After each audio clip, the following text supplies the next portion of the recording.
Log number 23. Recording this on the 29th of March, the end of my work week and the last week of March, it seems. It's been almost a month now that I've been working on the design, the fourth design. And as far as I can see and as far as I can tell from the work that I've been putting in and the amount of details that I've been doing, this is working much better than any other design.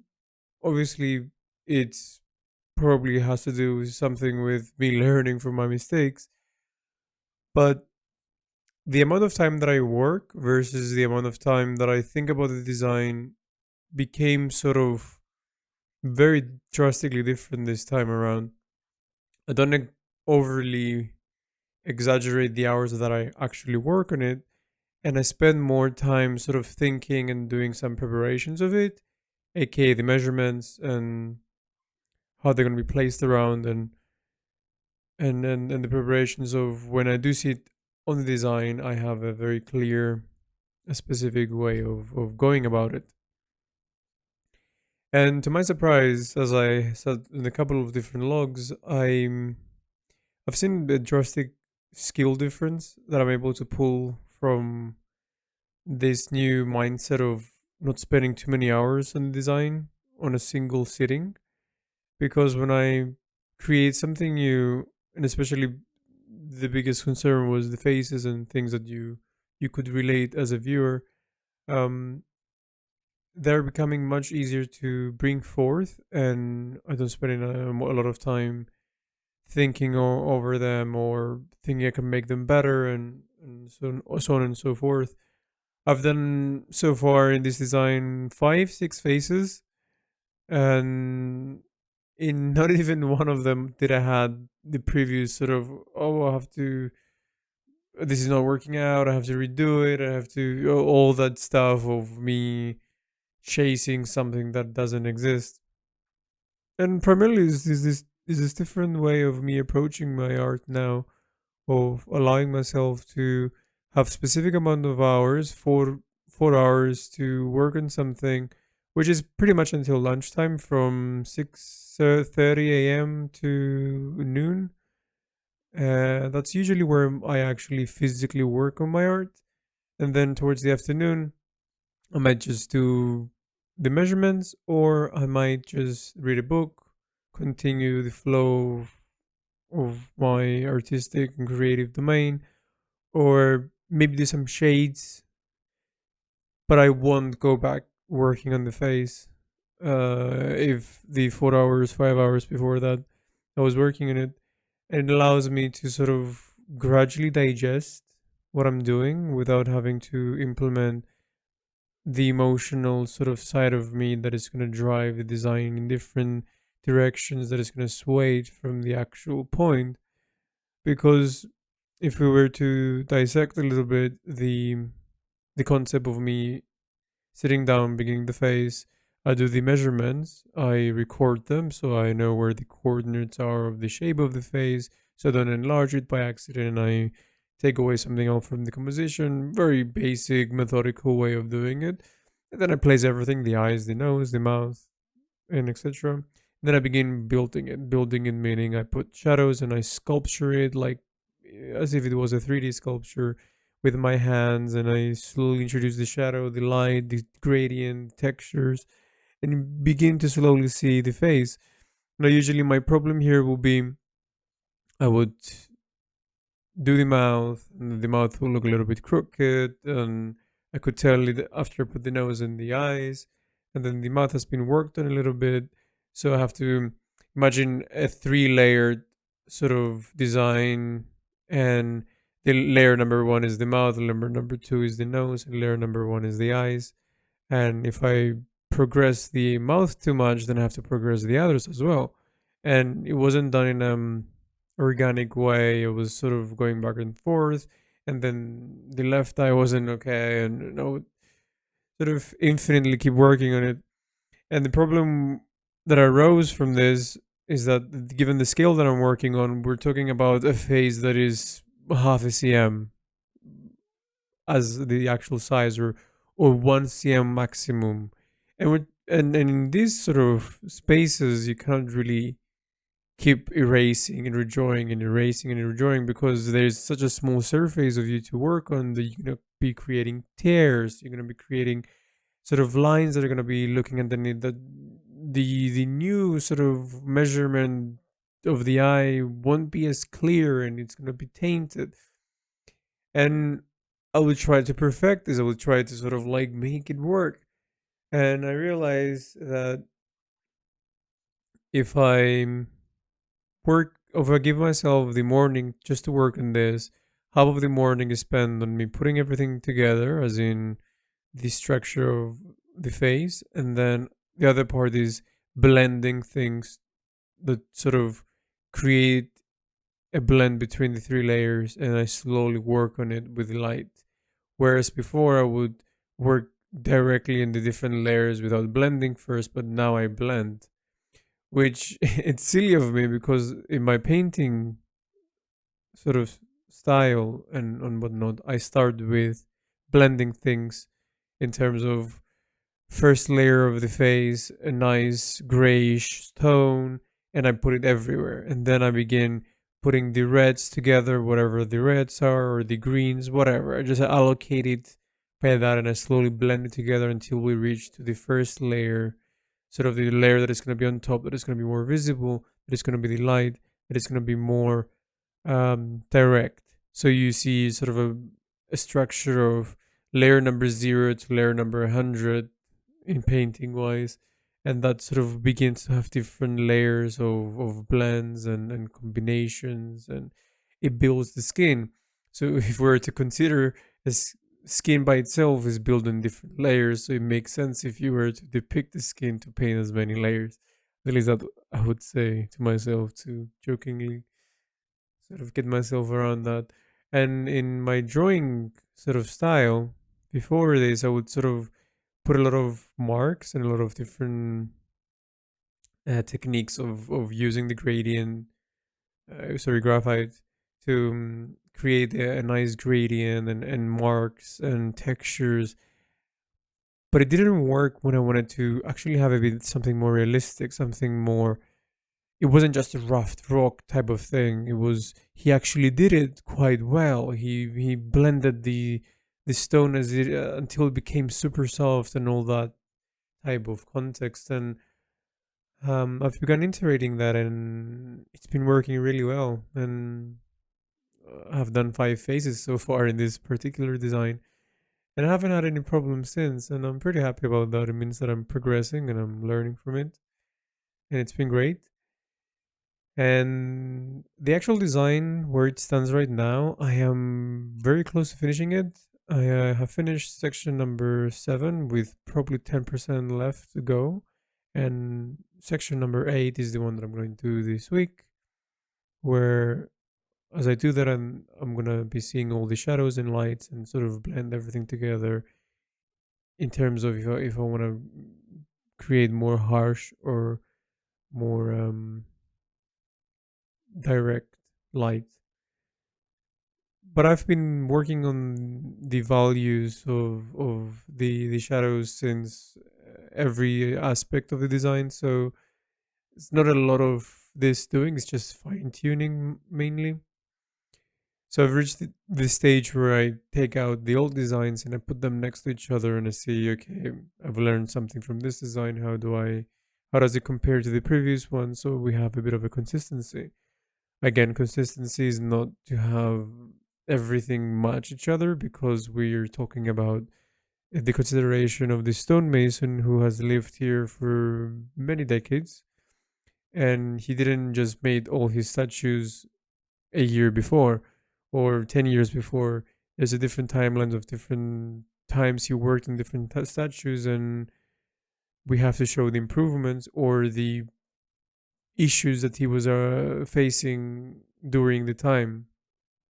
So consistency in this context comes for the environment, in terms of if I use this texture for the tiles, then I have to keep using this texture for the tiles. And if I have to use this texture for the wood, I have to keep using it in a certain type of way so it's consistent to bring a bit of believability and a bit of um, immersion that I wouldn't else be able to get. So as I was witnessing the designs next to each other, I was sort of seeing that everything is pretty much on par. Just some shadows and lights, which is very easy to do later on. For example, directing, okay, given that the light is coming from the right here, then the shadow has to be in this direction. Maybe I should make that corner a bit more shadowy, a bit more harsh, so we can show the harshness of the light and vice versa. But what actually sort of struck me as interesting was that when I was witnessing the different designs, I sort of kind of forgot about them, which I usually do when even in float years, I would look back at my paintings. I'm like, oh yeah, did I do this? Wow, interesting, and having moments like that. But the interesting part here is that when I look at my previous pieces, my previous art or creations or whatnot, I begin reflecting the time and being able to tap into the time that I was making it. Now, in the painting years in Flow, I would look at a painting and sort of be able to map out my conversations with the audience that was sort of live watching and conversing, and sort of every sort of section, the conversations that I was having, and pretty fascinating stuff given that it was built based on communication and sort of vocally and articulately being able to converse and create at the same time. Now, for this design, which is away from conversations that are happening live or any distractions, I began reflecting on the person that I was, that I no longer am, the things that I was thinking. So it became very esoteric, but at the same time, very informative of where was before the sort of different revelations that happened along the way and the direction that I'm taking my art right now. And mainly, it's sort of like my previous designs have a base of me learning and me having to learn fast. And I could see my mistakes being sort of fixed by a person that, well, a person that I was that actually understood the mistake and had to go back and do it again. So I see a dichotomy of the person who started it and the person who actually went back and had to fix it. And what I realized that in that moment and in this sort of context of having to understand that this past selves of mine existed is that how readily I am able to change with each design, and it's sort of imitating the gap of years that the stonemason had to create the paintings, the statues for himself and his mindset. For one of the designs specifically, I had a very sort of low point that I hit in terms of emotionally, and I was ruminating on specific parts of my life, and I could feel it. It was harsh for me, and having to know that from that design sparked this understanding of how I should move forward and how I should bring this rumination that it would definitely be crippling at some point if I wasn't articulating it through my art, and having to see how that emotion that is unpleasant to say the least has been used creatively to engage and propel my storytelling into a direction that deepens my connection with the designs. And it's been fascinating. I've been enjoying how everything begins to unfold and how I should do more research and do the next thing that is interesting. And I no longer have fluctuations of emotions that is extreme in sort of likeness and extreme disgust of what I'm doing, which was probably the better half of this weekly logs of every week, either me enjoying it and be like, wow, I did a really good job today, or this week, or whatever. And then the next week, like, oh my God, this is terrible. This is not going very well. And I think having to substitute my emotional state out of my art in terms of how I feel about the drawing going and switching that off and having to stay true to the actual illustration and the composition that I'm creating and having only to imply my emotional stability of the day in terms of how do I feel and how do I feel the stonemason would feel, and that side of things, away from the physical illustrating part, it blends a lot better. It blends a lot better because I have an easier time digesting the art itself.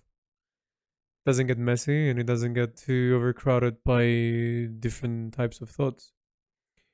And having measurements helps a lot, which is basically having a guideline of how things would have to go. Part of why I do compositions beforehand, I collage together and form the design. So even 2 3 weeks from now, if I feel like sort of in the gutter and sort of completely out of it, I still know the direction that my thoughts will have to take, and sort of the containment that they should have. Because if I didn't have that, if I didn't have a composition, a base to always come back to, sort of like, okay, if I'm creating this composition and these figures in the middle and it's having this expression and whatnot, if I didn't know that that was the case and I was just every day going with how I feel and having an idea faintly of what was going to happen, it was going to change so drastically every day, which that will create any consistency of people being able to understand what I'm creating, and only an isolation on what I feel and what I think is correct, and an isolation on only me being able to understand my own art. Because to bridge the gap between creating something for you and creating something for you and an audience to witness it and experience it in their own way, you gotta use common language. And common language comes with visual context that we're all very aware of. AKA, when you create a hand, people know it's a hand. Maybe when I was creating that hand, I was feeling a spike of this emotion, and rather than having rounded sort of tips of the hands as I have squared, or I made elongated fingernails, anything, right? That will, oh, for me, it would be like, oh, yeah, this definitely makes sense because it's a hand, but then it has elongated this, a change in that. But then an audience wouldn't be able to understand it's a hand because it might look just really elongated lines slammed together, five, and it feels like a pole, but it is not a pole, and that type of context. So the best way that I understood to do that, even lesson coming back from my previous theme and moving on in this one and being applied, is that having a base to come back and build it off. And let's say I do the hand and it looks like a hand, I succeeded in that. But then I decide to make the elongated fingernails, then it's going to be easy for people to understand it because it was based on something that it's real. And the change happened only once it was created physically and manifested in its form. So switching a form that exists into a surrealistic element becomes the key to surrealism for me. Build something before you destroy it. So that's a lesson that I learned, and I'm applying very very methodically here, I would say. Other than that, I have to say that my ability to work with graphite, given that I'm working with graphite a lot, and that's pretty much what I'm working on in this particular theme so far. I had sort of questions. Maybe in the other arcs to come, maybe I will change mediums. I'm still not set on that. So, but my ability to create sort of textures and sort of forming objects with graphite has in sort of increased quite drastically. And before this design, some 5 or 6 logs ago, I started sort of going back to the previous designs and actually updating them, overhauling the textures and overhauling sort of what was and what is going to be.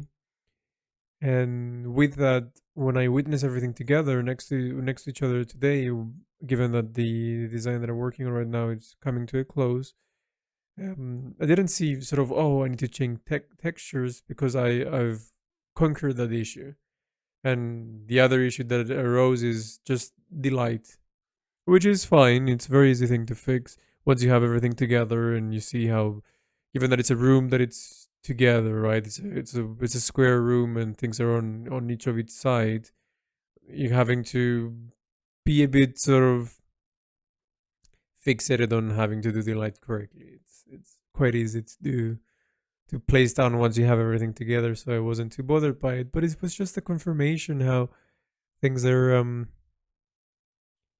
sort of falling into place. But at the same time, it looms over the idea of like, when is this going to be finished?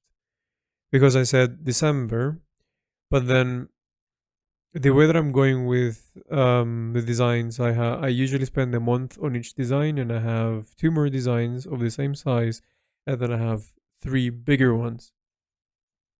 And I feel like if we do 2 more months, so I start the other design in April, then I finish it in May. Then I start the other design in May, and I finish it in June. Then it leaves the other three designs, which are going to be bigger, and I can't really tell how long it will take me to finish one. So let's make it a bit 1 month and a half, perhaps. So that would take me July, August for one, and then towards the end of August and towards the end of September, I might be able to make the deadline. But then I had in mind that when I finish the designs, I would like a month to just read, research, and bring everything together, just the written analogy of it. And if I need more things to research, I will. So it's a bit of an interesting conundrum because I'm slowly coming off from this major, the illustration part of the story of this arc, and the writing part I did in the beginning, but obviously it's going to get overhauled now with the new understandings and whatnot. And the research will really allow me to create a better texture through my words and a better fluency, because I think this story key component when you're going to read it, it has to have fluency, and when it doesn't, it's because of something that is alluring or is sort of paying a contribution to it.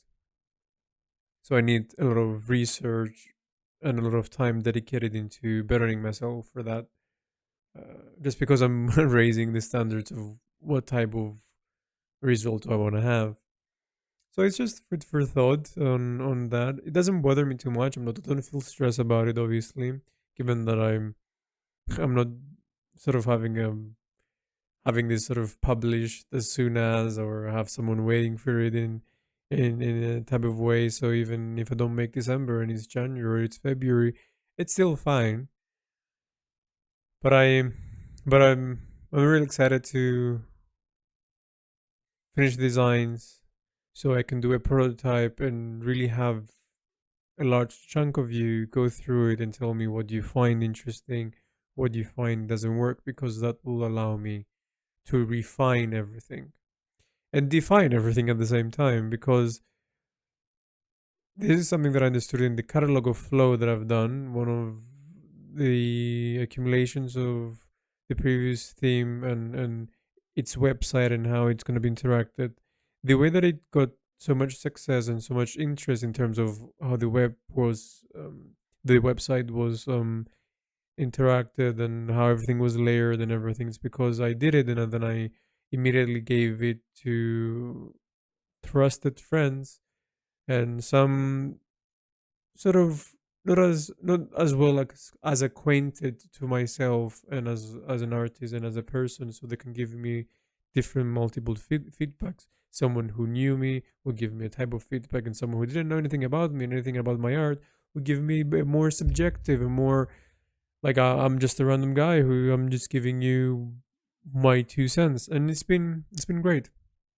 And through that feedback, I was able to really create something cohesive that doesn't fulfill everything, obviously, because there's always going to be something that you could fix and do better, but created a cohesion that is only available through collective intelligence, which is something that I'm really embracing. And this time around, collective intelligence when it comes to understanding the delivery of the theme, given that it's going to have a very unique way of being delivered. And with that, I think mm, this week and the week that is coming now and that I'm going to be working is going to come to a very beautiful close of the design.